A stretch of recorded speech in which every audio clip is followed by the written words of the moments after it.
May mga isinugod sa East Avenue Medical Center sa gitna ng selebrasyon sa pagsalubong sa bagong taon. Ilan sa kanila, menor de edad. Live mula sa Quezon City, may unang balita si James Agustin. James! Igang, good morning. Apat na yung biktima ng paputok at pailaw na isinugod dito sa East Avenue Medical Center sa Quezon City. Kabilang dyan ang 10 taong gulang na babae na tinamaan ng luces sa kanyang mata sa barangay Old Balara, Quezon City. Ang lalaking 46 na taong gulang natalsikan naman ng fountain sa kanyang braso.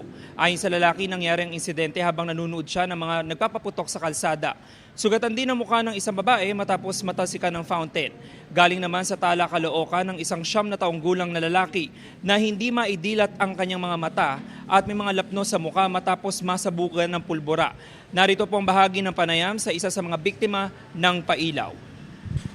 So sumabog na, tumalsik yung mga sharpnail niya.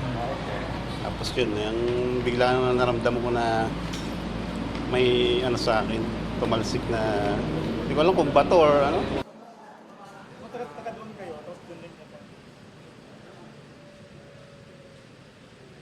Samantala, Igan, na napansin natin dito sa labas sa emergency room, marami doon sa mga cases na isinugod dito, yung mga nasangkot sa aksidente o vehicular accident. Kabilang na po dyan yung mga sumemplang sa motorsiklo di kaya naman bisikleta. Aba po sila sumasalubong sa bagong taon. Yan muna po yung latest mula po dito sa East Avenue Medical Center sa Quezon City. Ako po si James Agustin para sa GMA Integrated News.